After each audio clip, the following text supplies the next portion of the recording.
বারবার আমার গলা চেপে ধরছিল বেডের মধ্যে। আমার সাথে ইন্টিমেট হয়, এটা আমার অনিচ্ছায়, এটা একটা ছিল।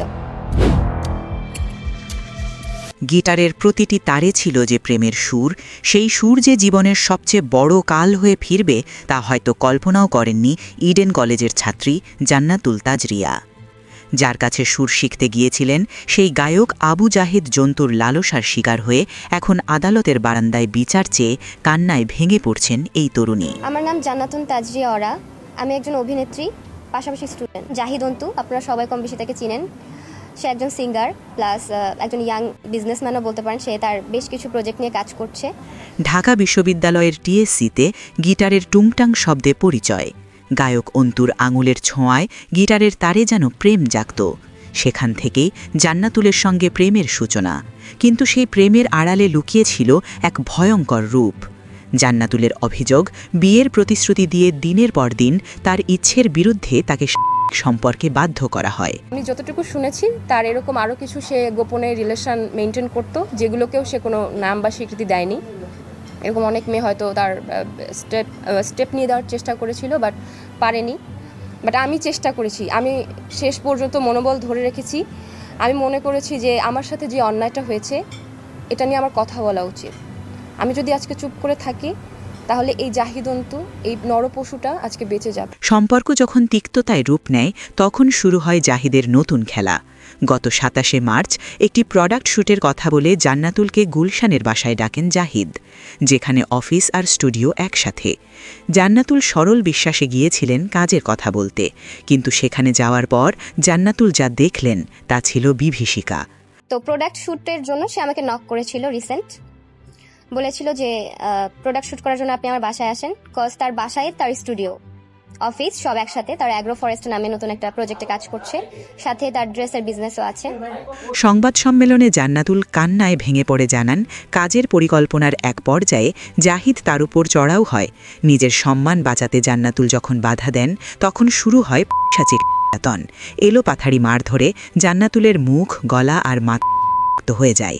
কোনো মতে সেই নরক থেকে প্রাণ বাঁচিয়ে পালিয়ে আসেন তিনি এবং কুর্মিটোলা হাসপাতালে চিকিৎসা নেন।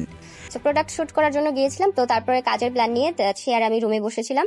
একটা পর্যায়ে যে সে বলল যে প্রোডাক্ট শ্যুট তো ঠিক আছে, এখনো তো ড্রেস আসেনি, 10-12 দিন লাগবে বলে তারপর সে আমার প্রতি ফিজিক্যাল করা স্টার্ট করলো। এবং সেটাকে বলতে পারেন যে কোনো নিপীড়ন বা অত্যাচার যেটা বলতে পারেন, এবং আমি এটা বাধা দেওয়ার চেষ্টা করলাম। তো সেখান থেকে সে আমার উপরে অত্যাচার স্টার্ট করলো এবং আমাকে দেখতেই পাচ্ছেন যে কিভাবে জখম করা হয়েছে। সে বারবার আমার গলা ধরছিল বেডের মধ্যে এবং দরজা বন্ধ করে আমাকে অনেকগুলো থাপ্পড় দিয়েছে, চুল ধরে টেনেছে। আমি বারবার ওখান থেকে পালিয়ে আসার চেষ্টা করেছি, কিন্তু সে বারবার দরজা বন্ধ করছিল এবং বারবার মারছিল বলে আমি এখান থেকে খুব সহজে বের হতে পারছিলাম না। তারপর একটা সময় যে আমি কোনোভাবে ওখান থেকে বের হয়ে আসি। আইন কাউকেই ছাড়ে না।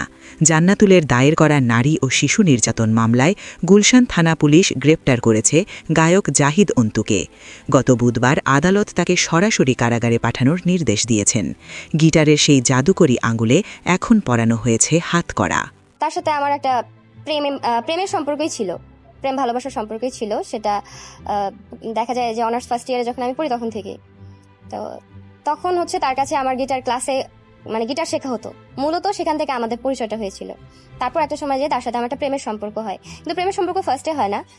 সে তার বাসায় আমাকে ডেকেছিল, কজ আমি গিটার শিখতাম এবং বাসায়ও গিটার শেখার নামে এবং গল্প আড্ডা বাজি করার নামে সে আমাকে বাসায় ডাকে এবং আমি যাই। যাওয়ার পরে সে আমাকে কোনো কিছু না বলেই সে আমার সাথে ইন্টিমেট হয়, যেটা আমার অনিচ্ছায়, এটা একটা রেপ ছিল। যার কারণে আমি সেটা নিয়ে পরবর্তীতে কথা বলি যে এটার পরিণতি কি, আসলে এক্ষেত্রে আমি বিয়ে করতে চাই বা একটা সম্পর্ক থাকুক। তো সে আমাকে একটা প্রতিশ্রুতি দেয়, একটা বিয়ের প্রতিশ্রুতি দেয়, একটা সম্পর্কে নিশ্চয়তা দেয়। সেখান থেকে আমাদের মধ্যে আস্তে আস্তে একটা প্রেম ভালোবাসার সম্পর্কে যায়। এটা কন্টিনিউয়াসলি চলতে থাকে। তারপর একটা পর্যায়ে যে সে সম্পর্কটাকে অস্বীকার করা স্টার্ট করে। সে বিয়ে করতেও চায় না এবং এই সম্পর্কটা কেউ আর এভাবে গুরুত্ব দিচ্ছিল না।